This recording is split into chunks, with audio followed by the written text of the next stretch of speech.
ಚೇಳೂರಿನಲ್ಲಿ ವೈಕುಂಠ ಏಕಾದಶಿ ದೇವರಿಗೆ ವಿಶೇಷ ಪೂಜೆ.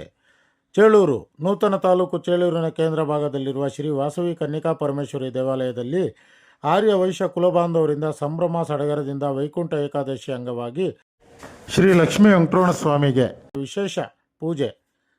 ಬೆಳಿಗ್ಗೆ 4:30ರಿಂದ 5 ಗಂಟೆಗೆ ಸುಪ್ರಭಾತ ಸೇವೆ, 5 ಗಂಟೆಗೆ ಮಹಾಸಂಕಲ್ಪ, ಶ್ರೀ ಸತ್ಯನಾರಾಯಣ ಸ್ವಾಮಿರವರಿಗೆ ವಿಶೇಷ ಫಲಪಂಚಾಮೃತ ಅಭಿಷೇಕ, ಹೂವಿನ ಅಲಂಕಾರ, 6 ಗಂಟೆಗೆ ವಾಸವಿ ಅಮ್ಮನವರ ಅಲಂಕಾರ ದರ್ಶನ, 8 ಗಂಟೆಗೆ ವೈಕುಂಠ ದ್ವಾರ ಪೂಜೆ, ಉತ್ತರ ದ್ವಾರ ಪ್ರವೇಶ, ಮಹಾಮಂಗಳಾರತಿ, ಭಕ್ತಾದಿಗಳಿಗೆ ತೀರ್ಥ ಪ್ರಸಾದ ವಿನಿಯೋಗ, ಇತರೆ ಕಾರ್ಯಕ್ರಮಗಳನ್ನು ದೇವಾಲಯ ಮಂಡಳಿಯವರು ಏರ್ಪಡಿಸಿದ್ದರು. ಎಲ್ಲ ಆರ್ಯ ವೈಶ್ಯ ಮಹಾಮಂಡಳಿಯವರು ಬೆಳಿಗ್ಗೆ ಪ್ರಕಾರೋತ್ಸವ ಅಂಗವಾಗಿ ದೇವರಿಗೆ ರಾಜಬೀದಿಗಳಲ್ಲಿ ಮೆರವಣಿಗೆಯನ್ನು ಏರ್ಪಡಿಸಿದ್ದರು. ದೇವರಿಗೆ ವೇದ ಬ್ರಹ್ಮ ಮುರಳೀರಾವ್ ಸ್ವಾಮಿರವರು ಪೂಜಾ ಕಾರ್ಯಕ್ರಮಗಳನ್ನು ನೆರವೇರಿಸಿದರು. ಈ ಸಂದರ್ಭದಲ್ಲಿ ಶ್ರೀ ವಾಸವಿ ಟೆಂಪಲ್ ಟ್ರಸ್ಟ್ನ ಅಧ್ಯಕ್ಷ PR ಚಲಂ, ಪ್ರಧಾನ ಕಾರ್ಯದರ್ಶಿ A ಚಂದ್ರಶೇಖರ್, ಎಲ್ಲ ಕಾರ್ಯಕಾರಿ ಸಮಿತಿಯ ಸದಸ್ಯರು, ಪದಾಧಿಕಾರಿಗಳು, ಕನ್ನಿಕಾ ಮಹಿಳಾ ಮಂಡಳಿಯವರು, ಎಲ್ಲ ಕುಲಬಾಂಧವರು, ಭಕ್ತಾದಿಗಳು ಹಾಜರಿದ್ದು ದೇವರ ಕೃಪೆಗೆ ಪಾತ್ರರಾದರು.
అమ్మకి